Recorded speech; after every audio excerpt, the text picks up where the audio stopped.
अगर आप लोग हमारे चैनल पर नए हैं तो प्लीज़ चैनल को सब्सक्राइब करो और ऐसी कार्टून वीडियो देखने के लिए बेल आइकन को ऑन करो। गरीब विनोद अपनी बीवी भावना के साथ बाजार में पानी पूरी बेच रहा होता है। तभी वहाँ उसका बेटा सुमित आता है। अरे बेटा, तू यहाँ ट्यूशन नहीं गया?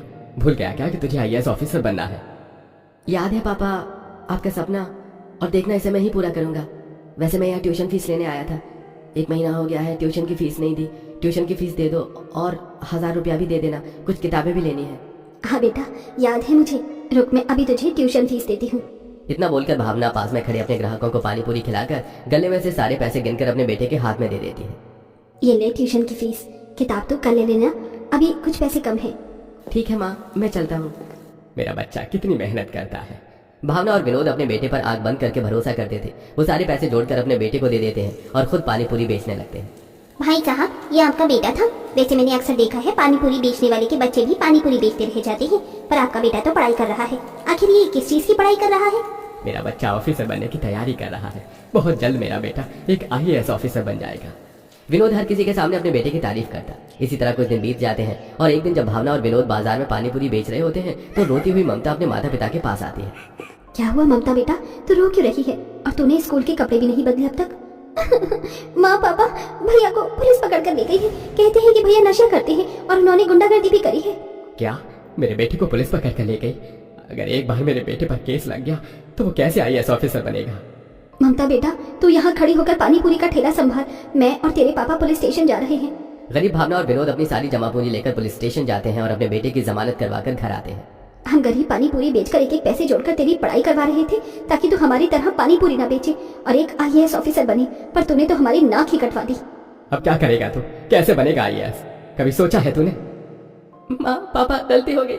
मैं तो मन लगाकर पढ़ाई कर रहा था, पर कुछ दोस्तों की बुरी संगति ने मेरी जिंदगी बर्बाद कर दी। मुझे माफ कर दीजिए। उस दिन सुमित को अपनी गलती का एहसास होता है और कुछ ही देर में ममता पानी पूरी का ठेला लेकर घर आती है और अपने माता पिता को परेशान देख अपने पूरे परिवार से कहती है, माँ पापा भैया, आप सब चुप हो जाइए। जो होना था सो हो गया। माँ पापा, आपका जो सपना भैया पूरा नहीं कर सकी, अब वो मैं करूंगी। इस साल मेरी भी 12वीं कंप्लीट हो जाएगी। उसके बाद मैं भी भैया की तरह आईएएस ऑफिसर बनने की तैयारी करूंगी। ममता, अब ये न सिर्फ माँ पापा का सपना है बल्कि मेरा भी सपना है। अब तुझे कुछ भी करके हमारे ये सपना पूरा करना होगा और इसमें तेरा भाई तेरी पूरी मदद करेगा। और मैं आप लोगों से वादा करता हूँ, जो गलती पहले मैं कर चुका हूँ उसे मैं न फिर कभी दोहराऊंगा और न ही अपनी बहन को गलत रास्ते पर जाने दूंगा। उस दिन सुमित और ममता अपने माता पिता से वादा तो कर देते हैं, लेकिन भला एक गरीब पानी पूरी बेचने वाले के बच्चे कहाँ इतनी आसानी से आईएएस ऑफिसर बन पाते हैं। इसी तरह कुछ दिन बीत जाते हैं और ममता 12वीं पास कर लेती है और वो एक अच्छे से इंस्टीट्यूट में अपना एडमिशन करवाती है। ऐसे ही एक दिन भावना और विनोद ग्राहकों को पानी पूरी खिला रहे होते हैं और ममता अपने माता पिता के पास पढ़ाई कर रही होती है। अरे ममता बेटी, यहाँ बैठकर पढ़ाई क्यों कर रही हो? क्या साबित करना चाहती हो कि तुम आईएएस ऑफिसर बन जाओगी? अरे पानी पूरी बेचने वाले के बच्चे कभी आईएएस ऑफिसर नहीं बन पाए, बल्कि अपने माता पिता की तरह ही पानी पूरी बेचते रह जाते हैं। अंकल जी, ये आपकी गलतफहमी है। आप देखना, एक दिन मैं आईएएस ऑफिसर जरूर बनूंगी। अरे बढ़िया है, आईएएस ऑफिसर बनने वाला तुम्हारा भाई भी ऐसे ही बोलता था। है देखो क्या बन गया, गुंडा। अब तो तुम्हारा भाई कोई अच्छी नौकरी भी नहीं कर सकता। अरे तुम्हारे माँ बाप पानी पूरी बेच रहे हैं ना, आने वाले 5 साल में तुम दोनों भाई बहन भी इसी बाजार में खड़े होकर पानी पूरी बेचोगे।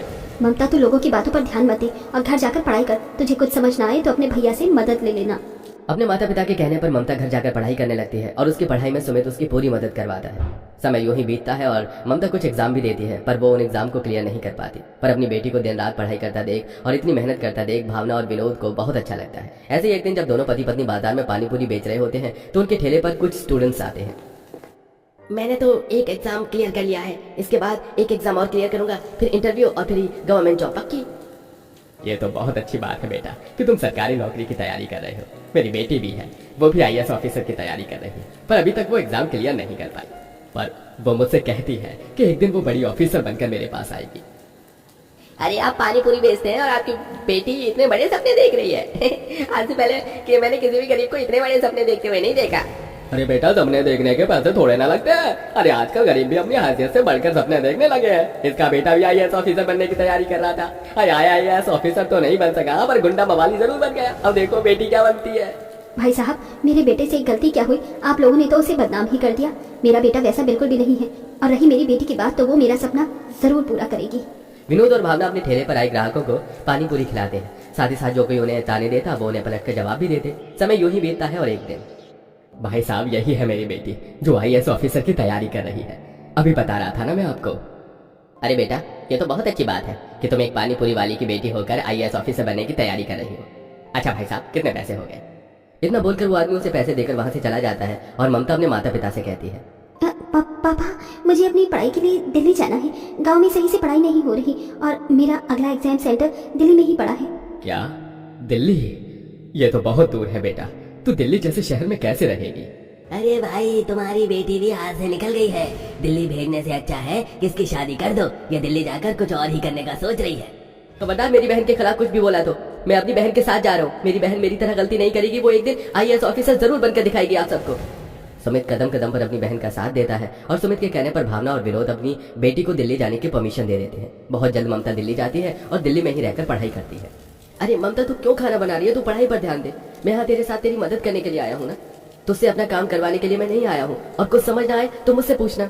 शहर जाकर न सिर्फ सुमित अपनी बहन का ख्याल रखता है बल्कि पढ़ाई में भी उसका पूरा साथ देता है। और इसी तरह एक साल बीत जाता है और एक साल बाद जब दोनों पति पत्नी निराशा से पानी पूरी बेच रहे होते हैं, तभी उनके सामने से नीली लाइट जलती हुई सायरन की आवाज में एक गाड़ी आती है और बिल्कुल उनके ठेले के पास आकर रुक जाती है। उसमें से कुछ हवलदार निकलते हैं और गाड़ी का दरवाजा खोलते हैं और उसमें से एक लड़की गाड़ी से उतरकर गरीब पानी पूरी के वाले के सामने आती है और अपने सिर की टोपी उतारकर भावना के सिर पर लगाती है।